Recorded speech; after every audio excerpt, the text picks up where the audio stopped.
Hi. Hi, so sorry. I give all Oh, my don't worry about it. Don't worry about it. were you planning for today or? No, I was planning for Thursday as well. Oh, you But were. yeah, no, this is fine. There's an application that I was going to work on that I've been pushing it off Yeah. for whatever reason, and this is just one more way to do that. So Okay. I was like, well, I'm not as prepared as I might be, but I did put on my earrings for the first oh, well done.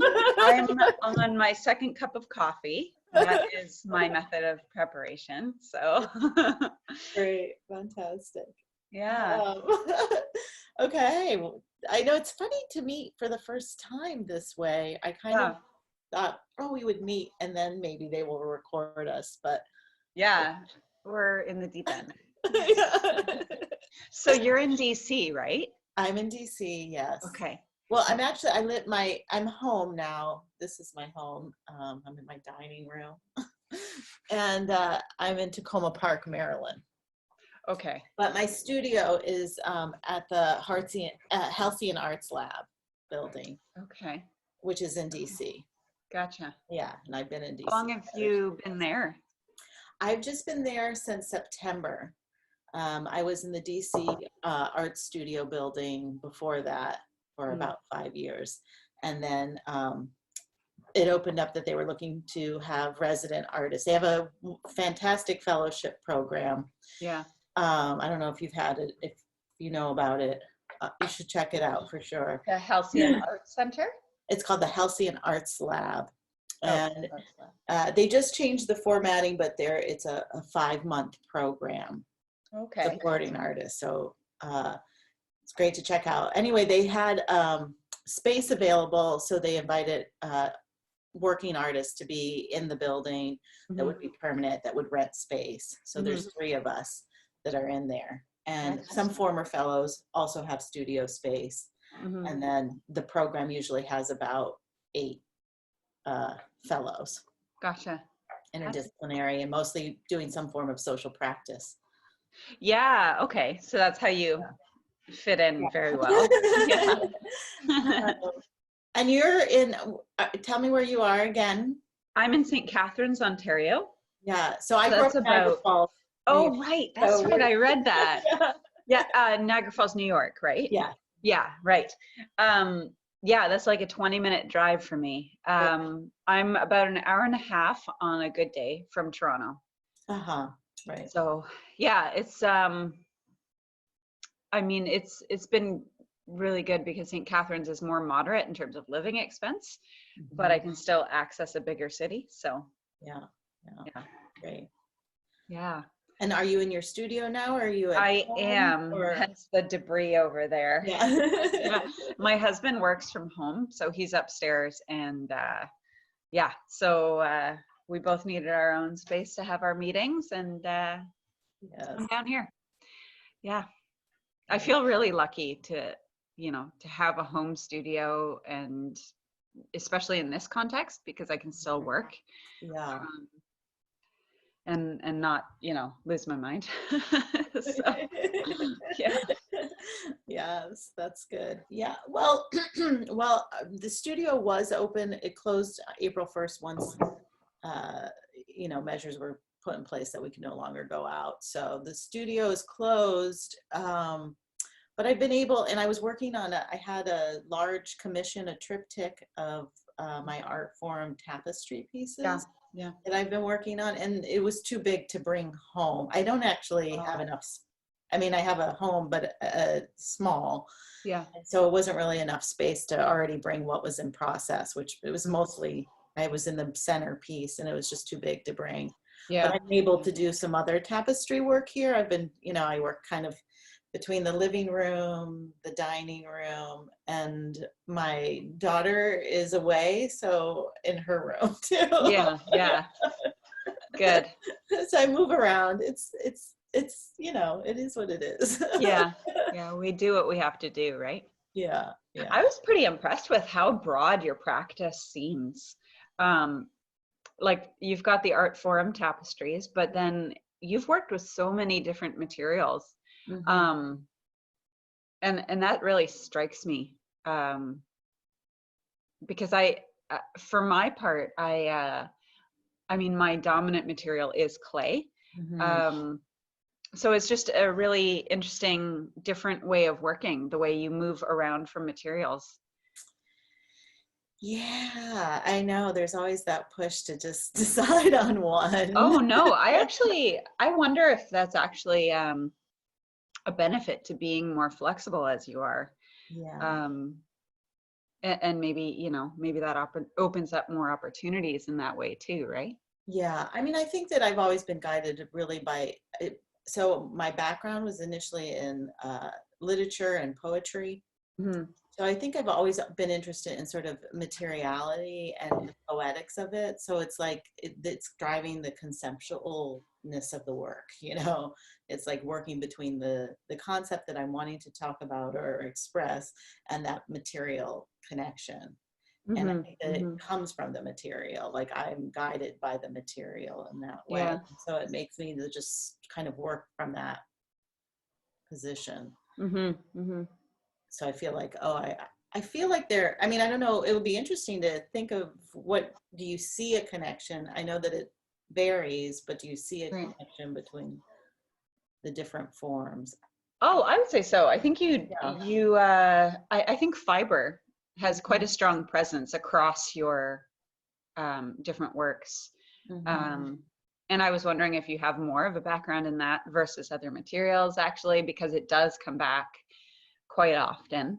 Uh-huh. Um, yeah, that's the one material I noticed, and Yeah. water, actually. Water, right. Yeah. Well, so that's the Niagara Falls probably connection.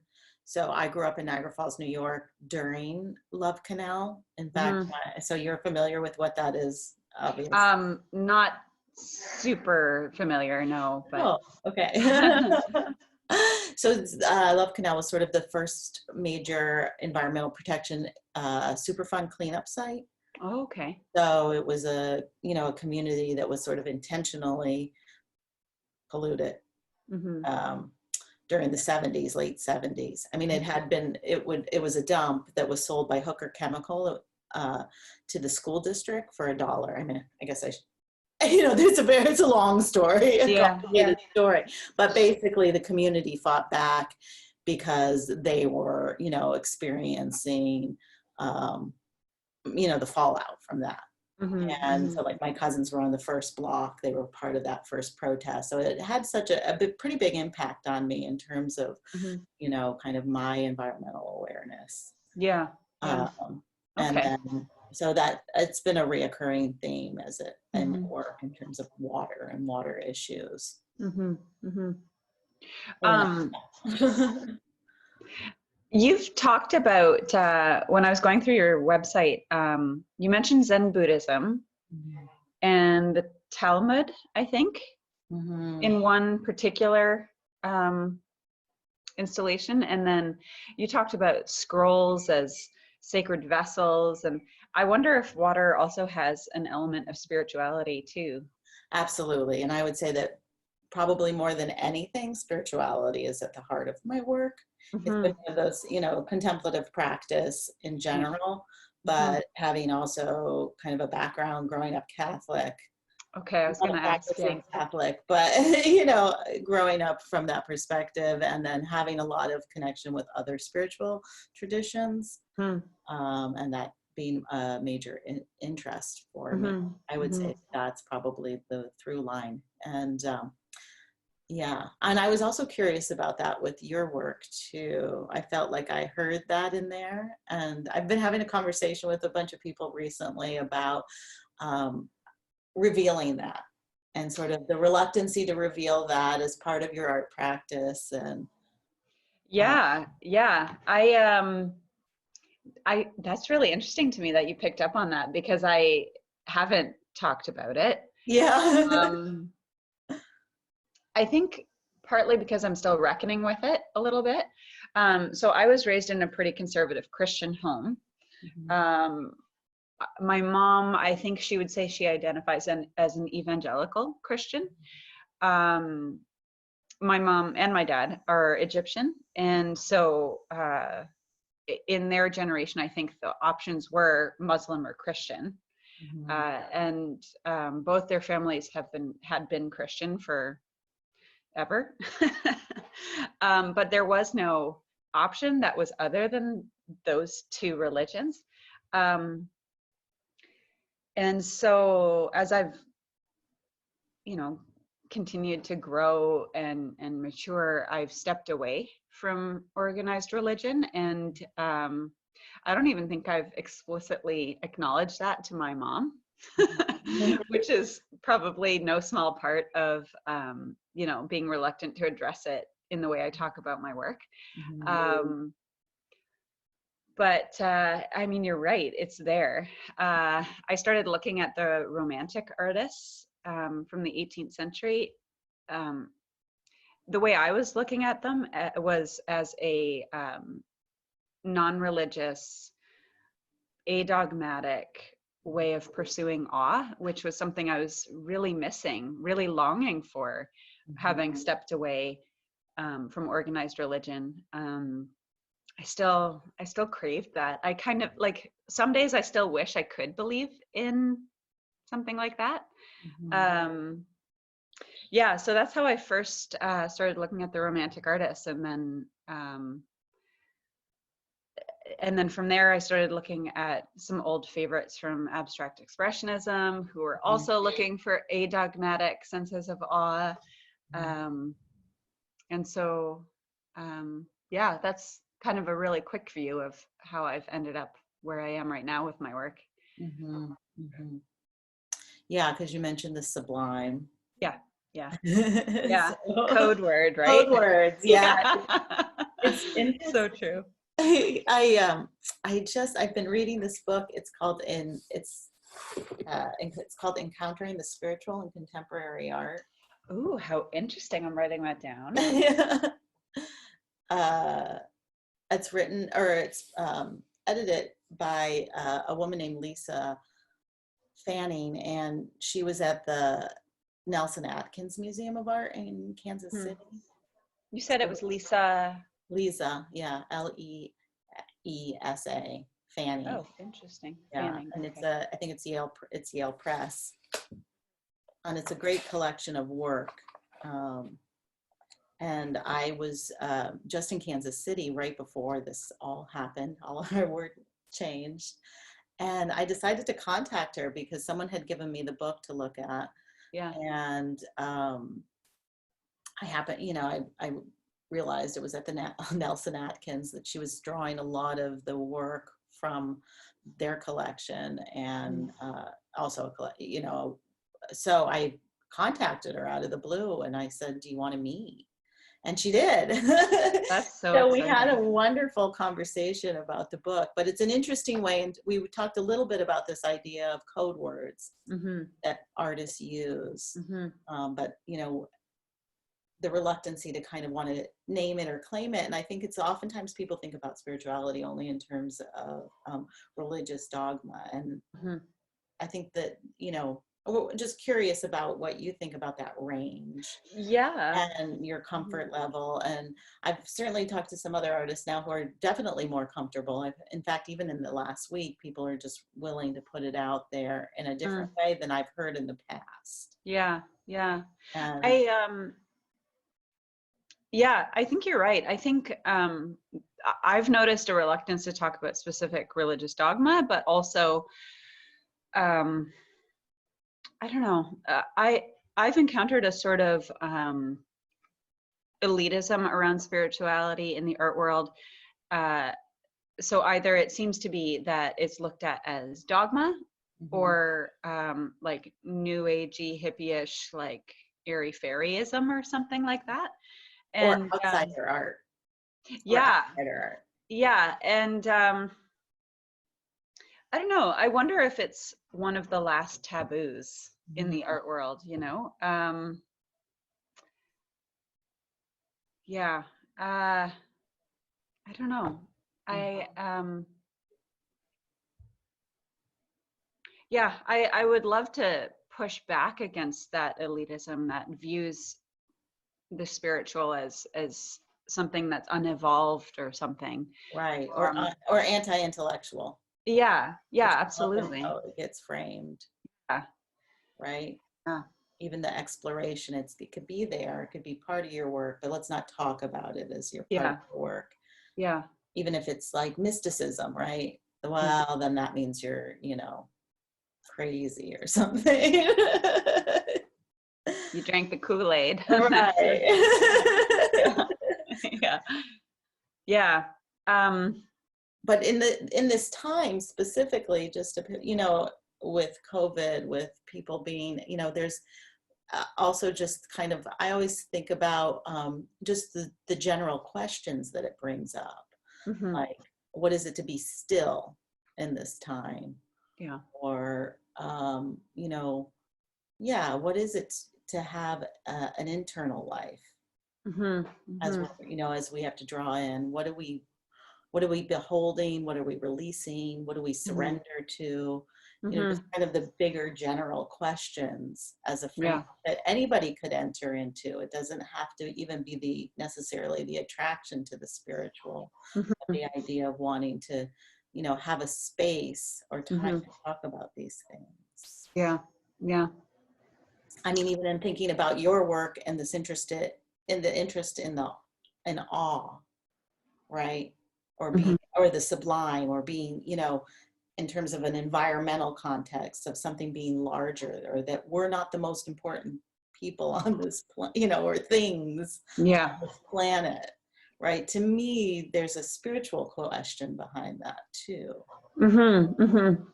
I mean, I think you're right. I think religion and spiritual traditions, the thing that I miss the most from being able to tap into one of those is having a context, like a way of looking at how I fit in to everything that's going on. And um, I think it makes complete sense that artists are talking about it a little bit more openly now, because people are looking for context. They're looking to understand how this not will end up, but just I don't know. There's a bit of comfort, I think, in understanding where you are placed in all this. Um, yeah. But tell me a little more about your material, about using the clay and how the clay works, because it sounds like sort of in the kind of Richard Long type pieces where you're leaving the clay in place, and is the clay being reabsorbed into the earth as it? Actually, no. Oh, okay. I only did that once. Uh-huh. And then I started thinking about and actually seeing how slowly that clay deteriorates. And, I'm very aware of disturbing the environment that I'm intervening or interacting with. So actually now I take it away. So it's there for a moment, it lives in photographs, and then I take it away and reuse that clay. Mhm. Yeah.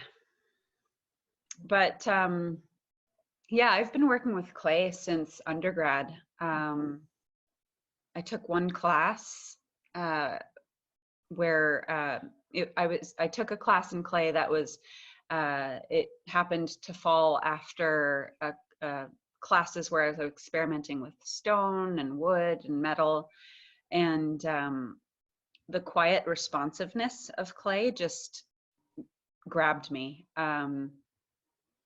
Even though you can use tools with clay, there's no need to. It can respond directly to your hand. Mhm. So I was quite taken with that. And as I've continued to work with it, there are just more and more reasons that crop up for why this material just continues to fascinate me. Mhm. Hmm. So are all the works impermanent? I mean, Yeah, oh, yeah. so even those cavernous pieces that are like that are on the wall, those Mhm. are impermanent. Yeah, yeah. They can live for a time. Yeah. I mean, there's no active element in them to break them down, but ultimately they will be.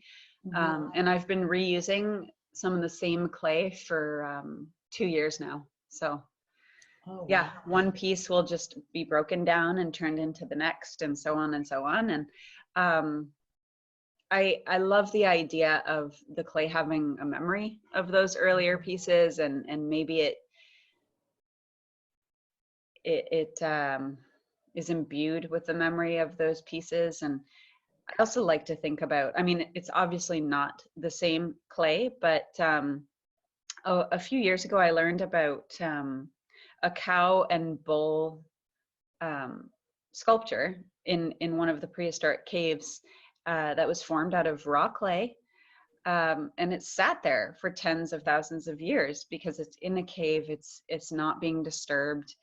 And I love to think that my clay has some sort of connection to that, and connecting to those ancient artists who also used such a prevalent material, such a basic material, to reflect on their world and make their mark. Mhm, mhm. Mm-hmm. Yeah. Hmm.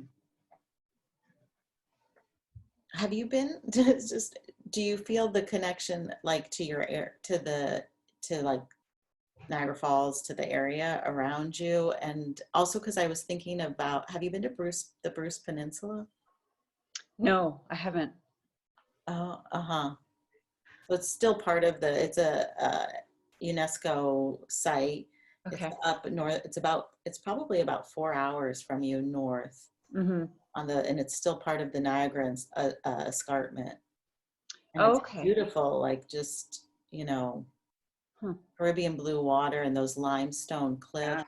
and all of these stone beaches. And so I Yeah. wondered if those I thought of that immediately. Yeah. I wondered if you had sort of imagery that also influences the form. Um, yeah, I mean, the imagery I've In your been environment. pulling on, they're not actually visible in my own environment. I think there's some subtle, actually not so subtle influences of, like I am a hobby sort of cyclist, so I'll go out into the surrounding country, and you see the rolling hills, you see the escarpment threatening you from the distance because, oh my gosh, if you have to climb it. So I think that is showing up in my work, but I've actually been looking more at not just microbiology, which is a pretty obvious visual reference, but Right. I had the chance, my first opportunity to go spelunking last fall. We were down in Mexico for the first time, and to physically experience that space, which was formed just with tremendous geological time, was astounding. Yeah, I would love for that to sneak into my work and start manifesting in my work. Um, I don't know. Thinking about geological time, nothing else has made me feel more insignificant, and in a beautiful way, in a comforting way. Um, yeah. So those are some of the landscape imagery I've been pulling on. Mhm. We got right into it. Well, Yeah, we did, eh? um, I'm really interested in the social engagement aspect of your work, actually, to totally switch tacks right yeah, now. sure. I only like barely dabbled in that sort of engagement. And I wonder, do you set up rules around how, I mean, there are some prompts for your audience, for your participants to engage in a certain way. Have you had experiences where you've been surprised in either a positive or a negative way in the way a participant will break out of the rules that you've set for them, or? Yeah, yeah. Both probably. Um, yeah, Which one are you? Tell me which piece you might be referencing, and that might help me. But I think I don't remember the title, but I remember there were envelopes on the wall, and there was a desk. And I remember in one of the images, the participant was sitting at the desk, and so their back was to the wall of envelopes. Mm-hmm. Yeah, that's interesting. I probably had so that was at the Wesleyan Theological Seminary. They have a gallery there, and so it was a 3-person show. The piece is called Unfolding, and that was so it was an installation that you could step inside, and on the desk is a box that contains poems, kind of quotes, actually imagery. It was sort of a collection of unfolding wisdom for myself. And the idea was that the participant could sit there, pull from it, unfold it, and then there's a bone folder next to it, because I had been doing this other work as part of, I do these workshops, Art as a Contemplative Practice, and we do an exercise where it's just folding and unfolding, you know, just to have that kind of embodied gesture. Yeah. So I really wanted people to participate that. And the idea was, even though their back was to this sort of, I had made a wall, like a curtain of envelopes that contained letters, old letters that had been sent to me. There were newspaper clippings. There were seeds and thread.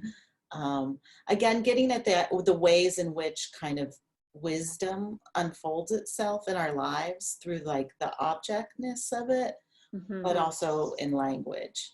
And it really was just meant to be sort of a reference, which it's funny that you say that it was to the back, but to the front was a kind of a hanging piece of root, like a root system. And then there was a medicine cabinet with dirt coming out. Oh yeah, I remember that. Yeah.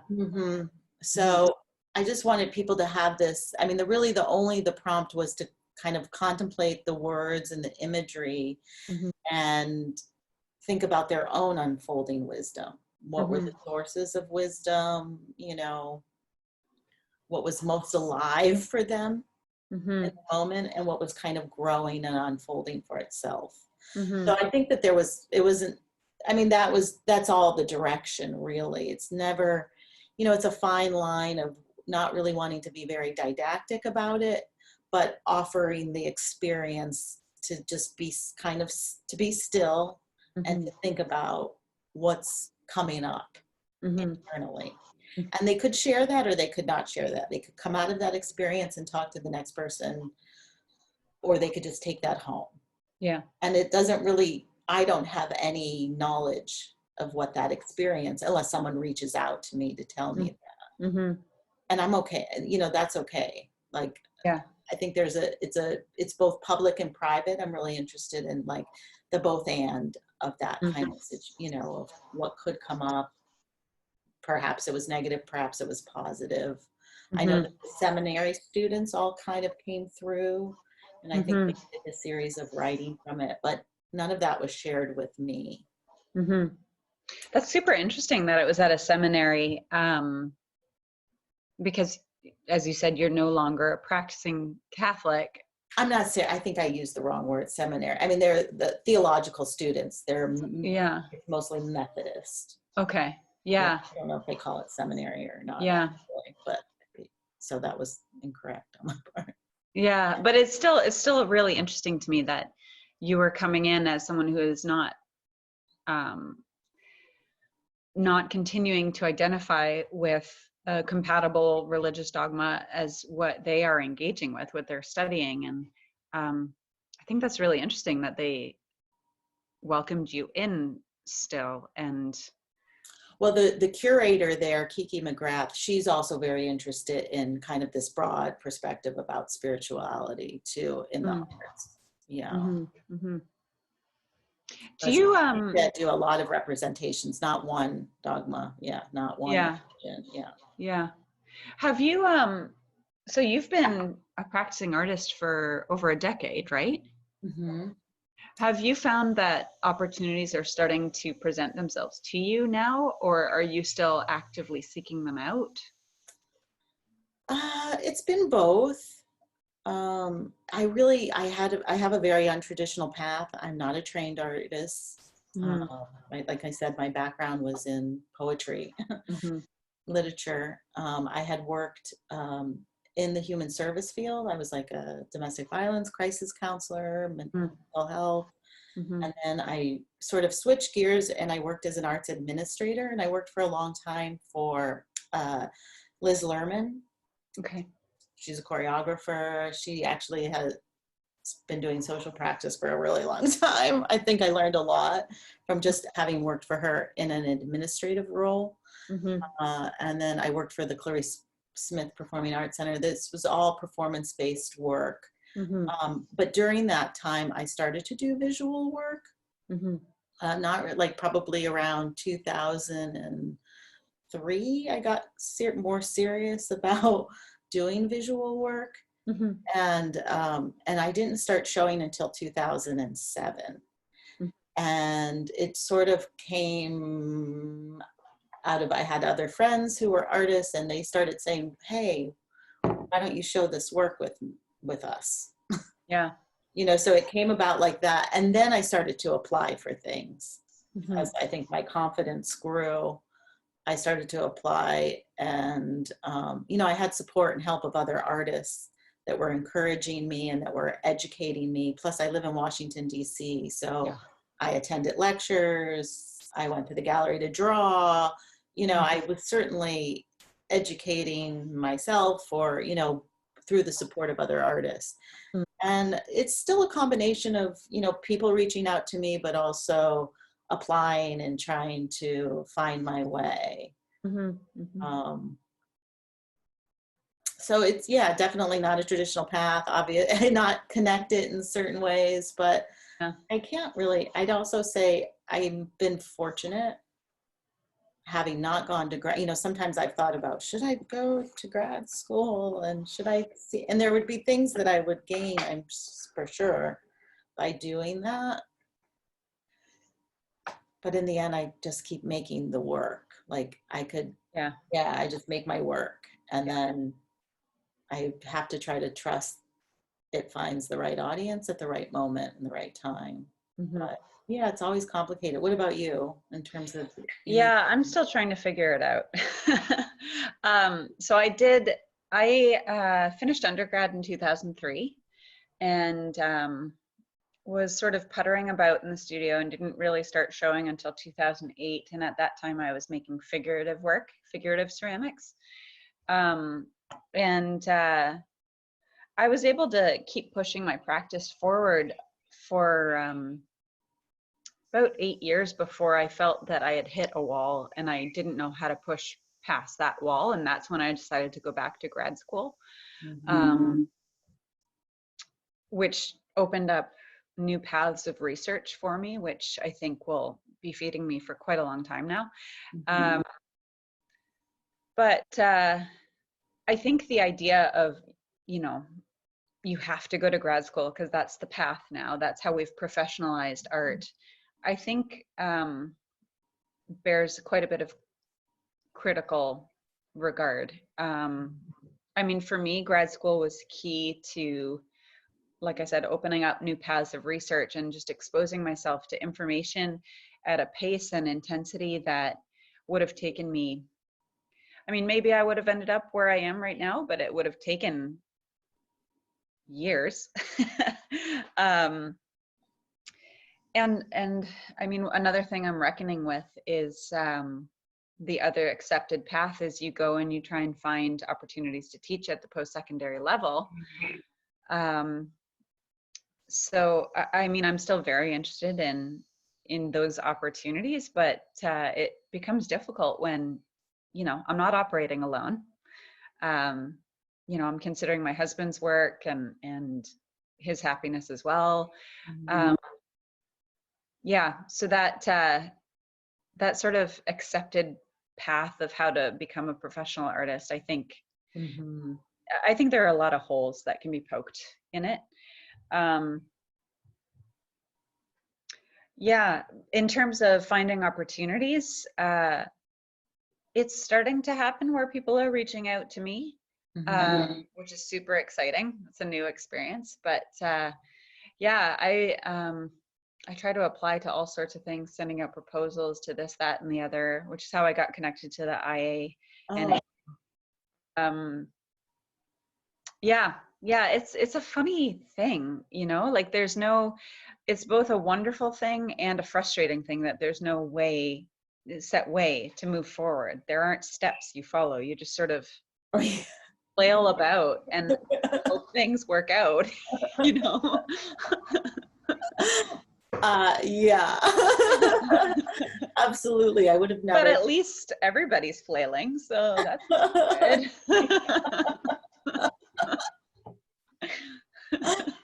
True. Yeah, it's been a surprise kind of for me all along, because again, I had this sort of untraditional start, and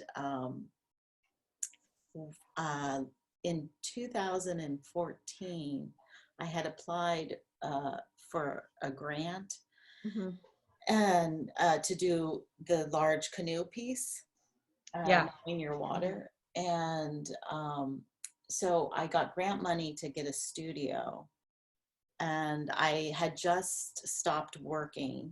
So I was like, okay, I have this grant money.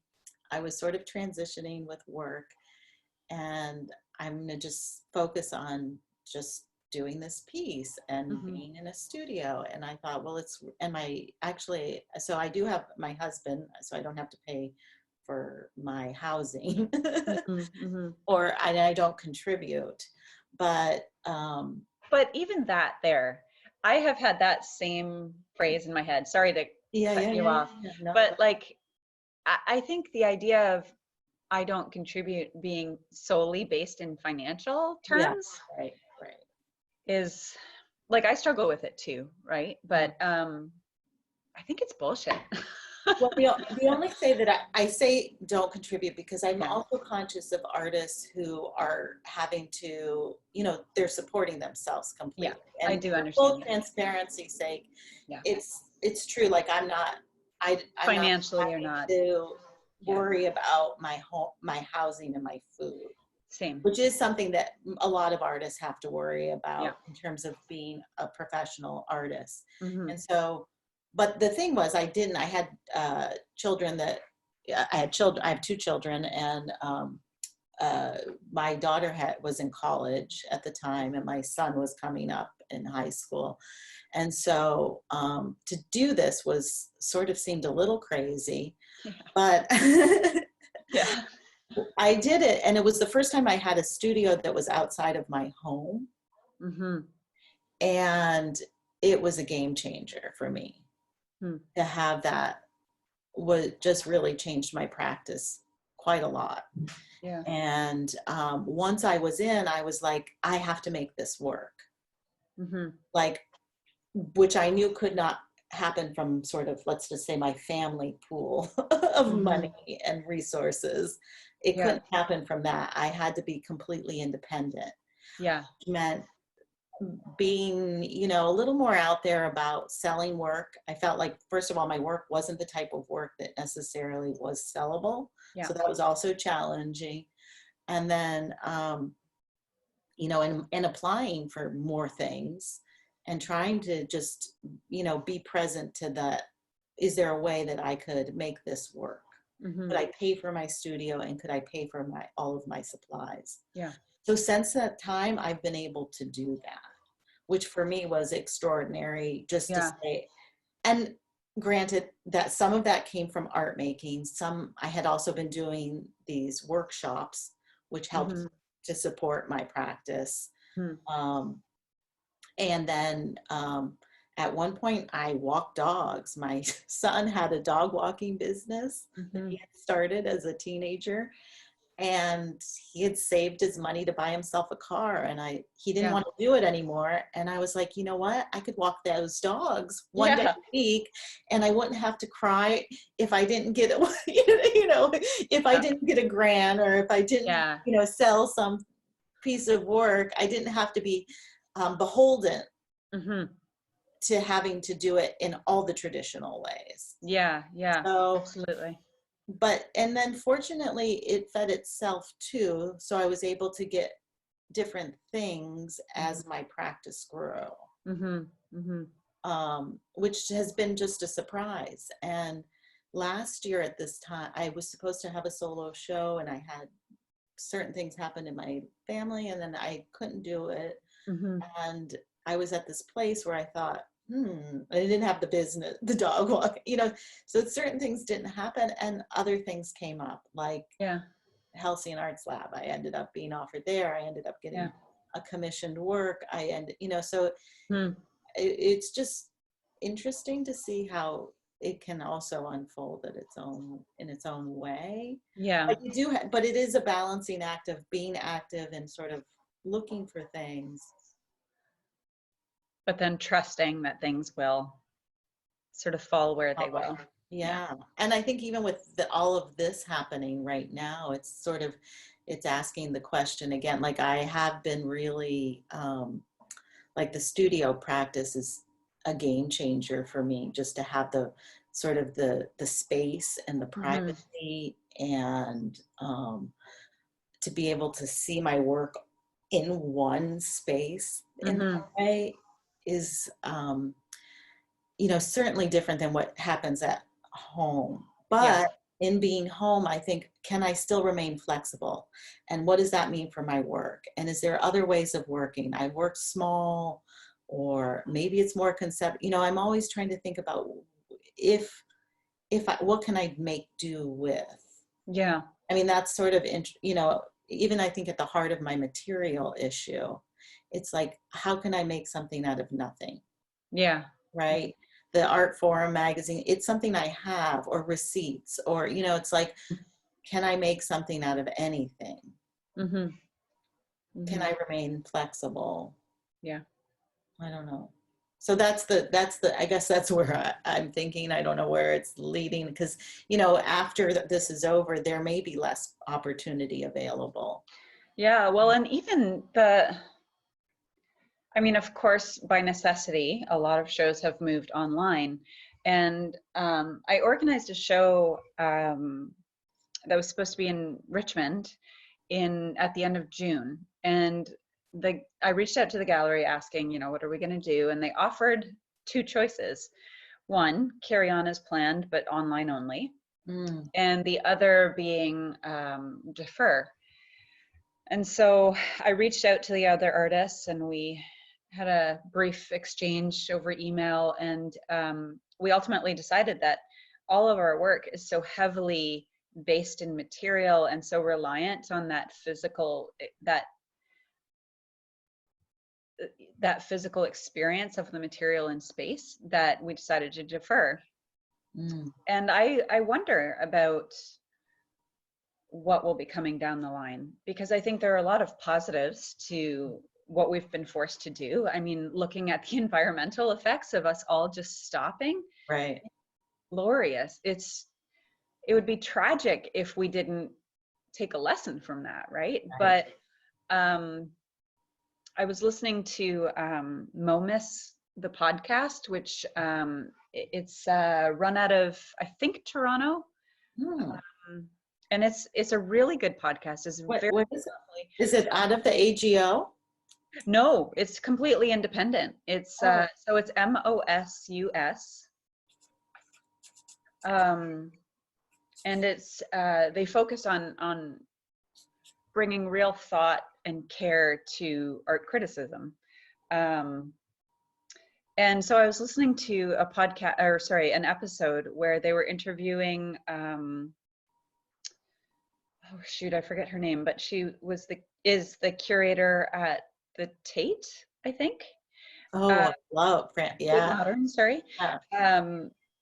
And I was so happy to hear this curator say, how do you present certain works solely digitally? Like, she was talking specifically about a show she was curating featuring Ava Hess's work and another artist whose practice was very much reliant on exploring the materiality of her medium that she was using. And I was just really happy to hear that. Like, you cannot not accurately, adequately Yeah. present certain works digitally. And yeah, and so I'm just really curious on how we move forward, because I think, I mean, there's something really beautiful about making art digitally accessible and crucial, of course. But I don't know, how do we move forward in a sustainable way that still allows us the power of actually being in the same space as a work, you know? Yeah. I mean, you can't experience Agnes Martin digitally. You can't do No. that. That's not possible. You know? I mean, I had been griping about, how, like, it's surprising sometimes to hear people don't go to the museum to see work. Like, I was complaining about that before. Like, you can't just look at your phone and scroll through imagery. You have to see the human hand. Yes. You Yes. have to stand. And there's nuance that is lost too, right? Like, there's say that again. Nuance that's lost too. As you Nuance. translate to digital, right? Yeah, it might also be interesting to think if there are other spaces that aren't museum spaces, although it'll still be the question about public spaces for people to experience the work. And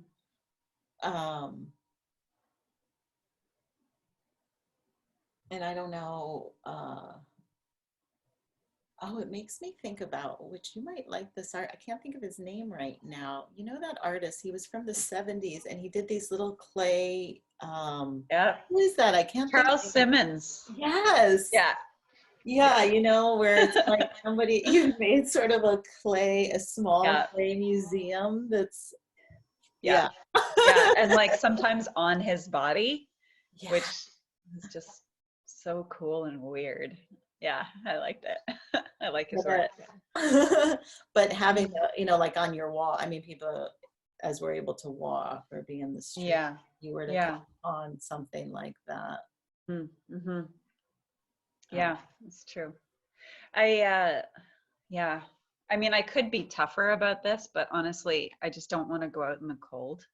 It's still only like reliably 5 degrees above freezing, and I'm just I'm not interested in going out with wet clay in that sort of temperature. I'm a wimp in that way. But I grew up there. I know what it is. Yeah. But there's something so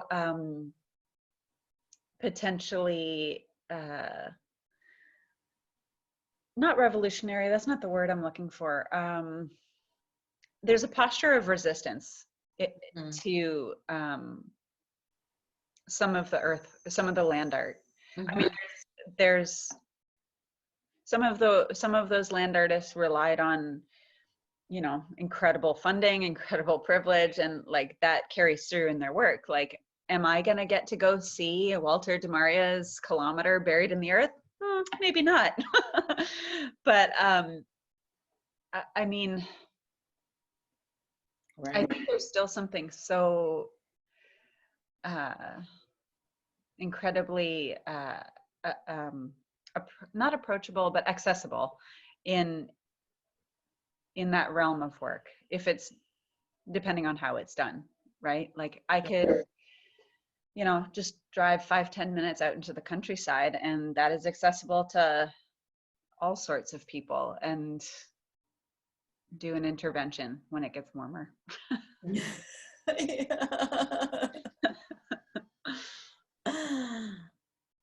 That's true. Last year I saw for the first time the spiral jetty. Oh yeah. Super interesting. Amazing. How was it? Absolutely incredible, absolutely sublime, but better than I would have ever imagined it. Even from seeing photographs of it, documentaries, but to be there. I mean, my son was actually going to school in Utah. Mm-hmm. So I got to spend quite a bit of time. I ended up spending 2 months out there. Mm. And I just fell in love with the Great Salt Lake. Yeah. It's magic.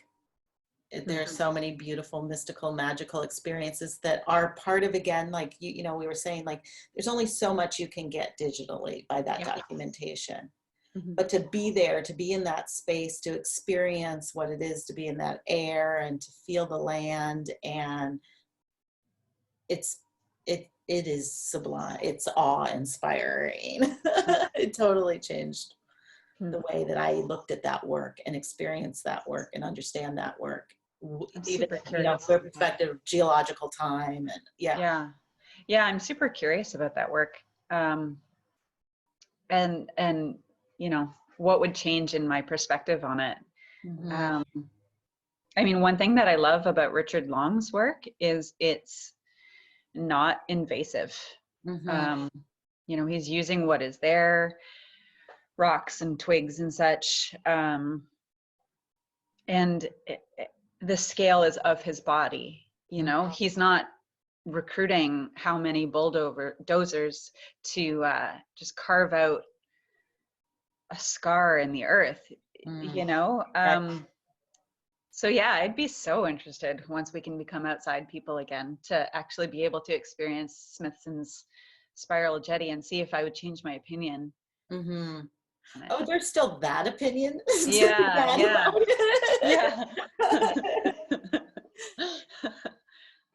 But the fact that he's pulled enough people out there to experience what else is happening in that space, Mm-hmm.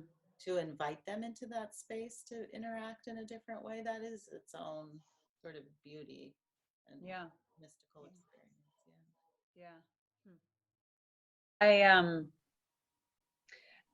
So I've been asked a few times already, so is this affecting your work? How are you working differently now? And it's I think what you said about just allowing a bit more stillness and a slowness is I connect with that, because I mean, I'm sure my work will be affected by this in some way, but it's not that fast, you know? Right. Um, Right. yeah, and just living in this is enough right now. So this is the studio. Oh. Here, let me get up for a second. There we go. Okay, so there's the cat litter box in the corner. And then under all this plastic, that's an installation I'm working on. Hopefully I'll finish today. But so what I've been doing is experimenting with some finger paintings. So there's this one, and then there's that one. So I've been thinking about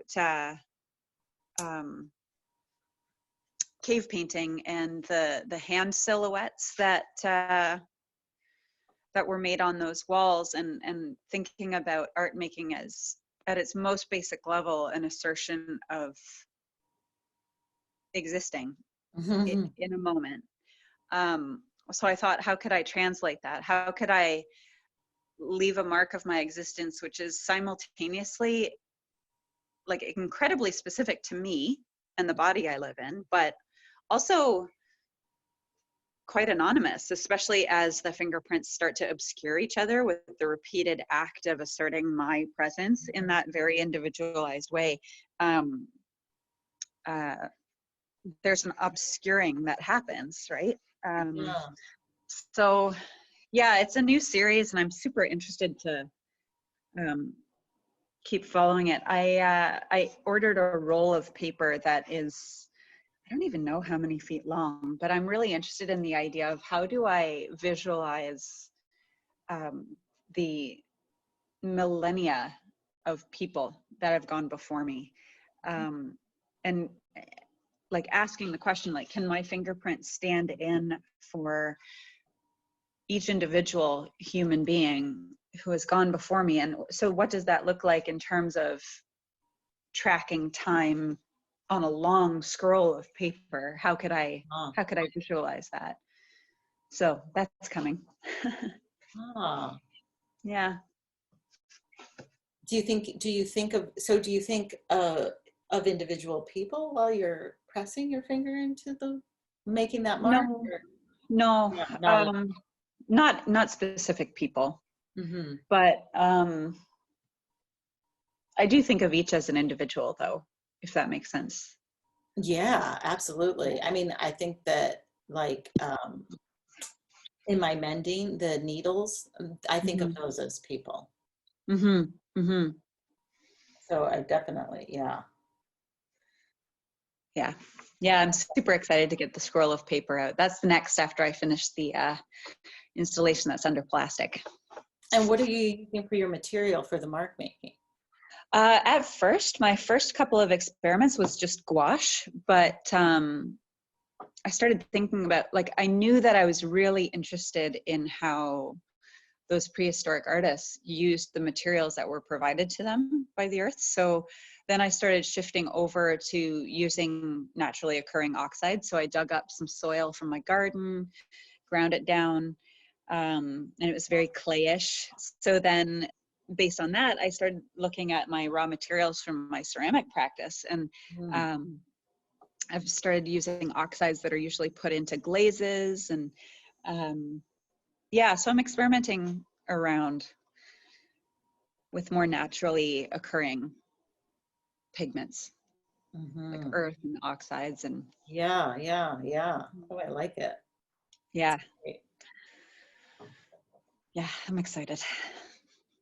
And it's a crazy thing to do. Like when you were talking about your the 6-month-long project of collecting your receipts and then stitching them all together, like it's insane. Why would I do this? Especially like I had started experimenting with the finger paintings I think in January, before the pandemic really kicked up, and a friend of mine came over and she saw this finger painting on my table, and I felt like I was explaining to her what I was thinking, and she was completely wonderful and supportive and open, but part of me just thinks, like, this is nuts. Like, I'm a grown woman making finger paintings. What a silly thing to do. That means it's the best idea. Right? Yeah, I think so. Yeah.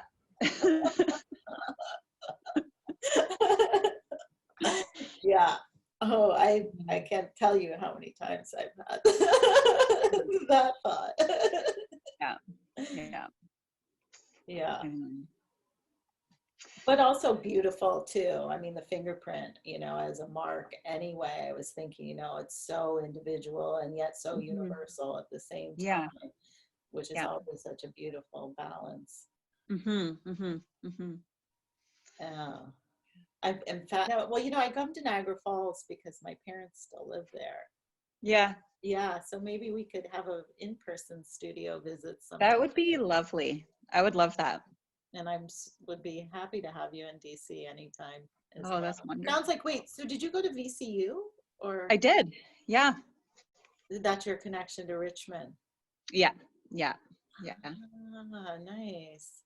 Oh, so you're familiar with the whole area too, and lightly. Yeah.